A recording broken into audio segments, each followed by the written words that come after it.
আসসালামু আলাইকুম। সানজিদা একাডেমিতে তোমাদের সবাইকে জানাই স্বাগতম। সুপ্রিয় শিক্ষার্থীরা, আমাদের আজকের ভিডিওতে আমি তোমাদের সামনে আলোচনা করব unit 12 how far is Saint Martin's.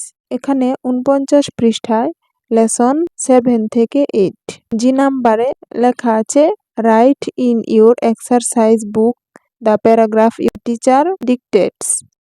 The paragraph is about the districts of Bangladesh, অর্থাৎ বাংলাদেশের জেলা নিয়ে একটি অনুচ্ছেদ লিখো।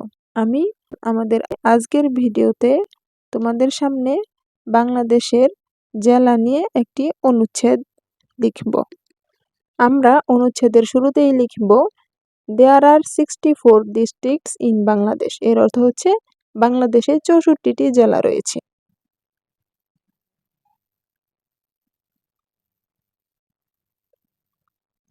এরপরে লিখব দেয়ার, এর অর্থ হচ্ছে সেগুলো হলো। এখন লিখব ঢাকা, নরসিংদী, কিশোরগঞ্জ, দিনাজপুর, বগুড়া, সিলেট ইটিসি। মানে এগুলো হচ্ছে বাংলাদেশের কয়েকটি জেলার নাম। এখন লিখব each district of Bangladesh has its own characteristics. এর অর্থ হচ্ছে বাংলাদেশের প্রত্যেকটি জেলারই নিজস্ব বৈশিষ্ট্য রয়েছে।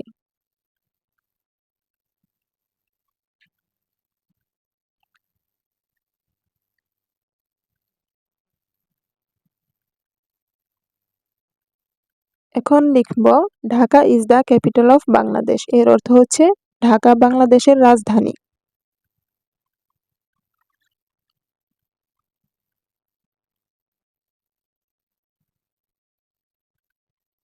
এবার লিখব there are public buildings of Bangladesh government, national zoo etc here. এর অর্থ হচ্ছে এখানে বাংলাদেশ সরকারের গণভবন এবং জাতীয় চিড়িয়াখানা ইত্যাদি রয়েছে।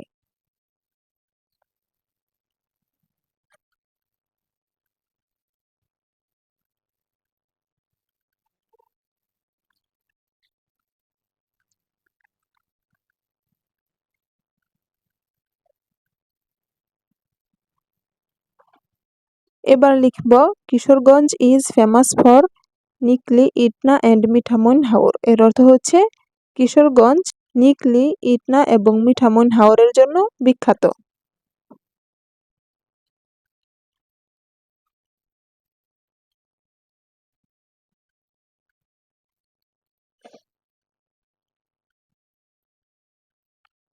এবার লিখব it's natural beauty is very attractive. এর অর্থ হচ্ছে এর প্রাকৃতিক সৌন্দর্য খুবই আকর্ষণীয়।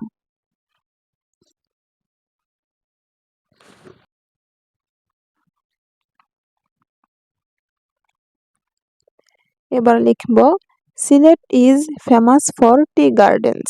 এর অর্থ হচ্ছে সিলেট চা বাগানের জন্য বিখ্যাত।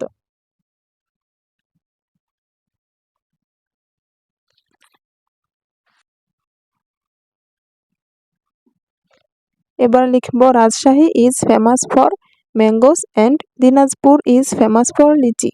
এর অর্থ হচ্ছে রাজশাহী আমের জন্য বিখ্যাত এবং দিনাজপুর লিচুর জন্য বিখ্যাত।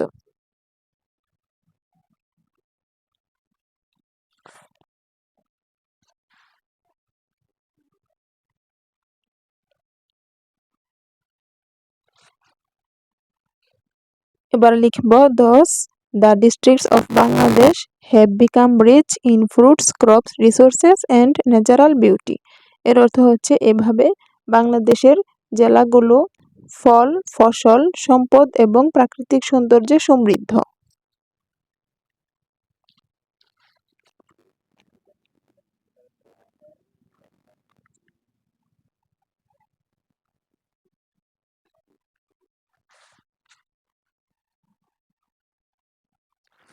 সবশেষে লিখব I love the districts of Bangladesh very much.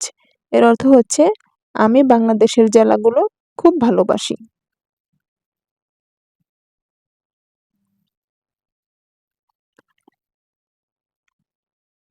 Viewers, আমাদের ভিডিওটি আজকে এই পর্যন্তই ছিল। ভিডিওটির শুরু থেকে শেষ পর্যন্ত আমাদের সাথে থাকার জন্য আপনাদের সকলকে জানাই অসংখ্য ধন্যবাদ। ভিডিওটি ভালো লাগলে অবশ্যই আমাদের চ্যানেলটিকে সাবস্ক্রাইব করে পাশে থাকা বেল আইকনটিতে ক্লিক করে আমাদের চ্যানেলের সাথেই থাকুন। দেখা হচ্ছে আবার পরবর্তী ভিডিওতে। ততক্ষণে সবাই ভালো থাকুন। আল্লাহ হাফেজ।